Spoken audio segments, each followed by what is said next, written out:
So hey guys, this is Mir Tiwari. आज हम बात करेंगे, अगर आपके पास क्वेश्चन आता है कि ई जेड बताओ, और हिस्ट्री केमिस्ट्री में तुम्हारा एक क्वेश्चन आता है कि ई जेड बताओ, तो मैं लिख बताता हूँ ई जेड बताओ। फटाफट में 1 मिनट से क्वेश्चन करेंगे कि मान लो क्वेश्चन आया कि मान लो ये तुम्हारा क्वेश्चन है, एक तरफ सी एल लिख दिया, एक तरफ एफ से एक तरफ क्या लिख दिया, एफ लिख दिया, और एक तरफ हाइड्रोजन लिख दिया, और एक तरफ CH3 लिख दिया।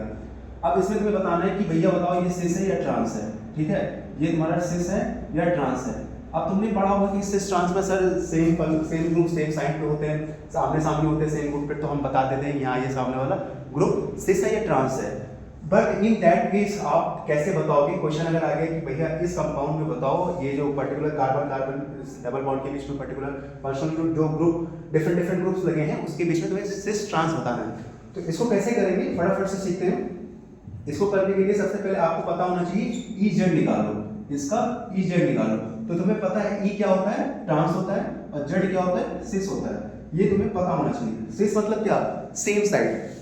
जैसे मान लो यहाँ पे सिस कब होता है, मान लो यहाँ पे भी CH3 होता, यहाँ पे भी CH3 होता, यहाँ पे Cl होता, यहाँ पे Cl होता, तो ये तुम्हारे क्या हो जाते हैं, सिस हो जाते हैं। लेकिन यहाँ पे तुम देख रहे हो, यहाँ पे क्या है तुम्हारे डिफरेंट ग्रुप से आएगा। यहाँ पे क्या है तुम्हारे, एक मिनट, यहाँ पे क्या है तुम्हारे डिफरेंट ग्रुप्स हैं। ठीक है, तो अब तुम्हें बताना है कि कैसे इसमें ई जेड निकाल पाओगे। तो ध्यान से देखना, इसमें हम कैसे ई जेड निकालेंगे। ठीक है, तो इसमें ई जेड निकालने से पहले आपको क्या करना होगा, इस कंपाउंड को एटॉमिक नंबर, जिसका एटॉमिक नंबर सबसे ज्यादा होगा उसको नंबरिंग कर दो। ठीक है, तो इसमें पहले कार्बन को देखो, ये थोड़ा गलत बन गया है, इसको मैं थोड़ा करेक्ट करता हूँ। Let me clear the things here. CH3, this is the correct one. ठीक है, तो अब तुम्हें इसमें बताना है कि कौन सा सी से कौन सा ट्रांस। सबसे पहले क्या करोगे, इसमें नंबरिंग करो। तो तुम्हें पता है क्लोरीन में क्या होता है, एटॉमिक नंबर 17, इसका क्या होता है 9। तो सबसे पहले ये 1 आ जाएगा और ये 2 आ जाएगा। नंबरिंग कैसे करनी है, आप ऊपर नीचे नंबरिंग कर दो, और मैचिंग कैसे करोगे, आमने सामने। ठीक है, ये ध्यान रखना। तो ये तुम्हारा 1 हो गया, ये 2 हो गया, क्यों? क्योंकि इसका एटॉमिक नंबर ज्यादा है कंपैरिजन ऑफ फ्लोरीन का ज्यादा है। अब इसमें करो, इसमें कार्बन, इसमें बॉन्ड से पहले कार्बन के पहले बॉन्ड से कौन सा अटैच है, कार्बन है। तो कार्बन में 6 होता है, हाइड्रोजन का 1, तो इसकी प्रायोरिटी 1 होगी, इसका 2। अब तो ध्यान से देख रहे होगे कि तुम्हारा एक सामने एक, तो एक मैच करेगा, मतलब ये दोनों ग्रुप की एटॉमिक नंबर ज्यादा है, तो इसको हम कह सकते हैं ये तुम्हारा सिस कंपाउंड है। सिस बोले तो क्या, तुम्हारा जेड। तो इस तरह से आप पर्टिकुलर किसी भी कंपाउंड को ई जेड के थ्रू आप सिस और ट्रांस बता सकते हो।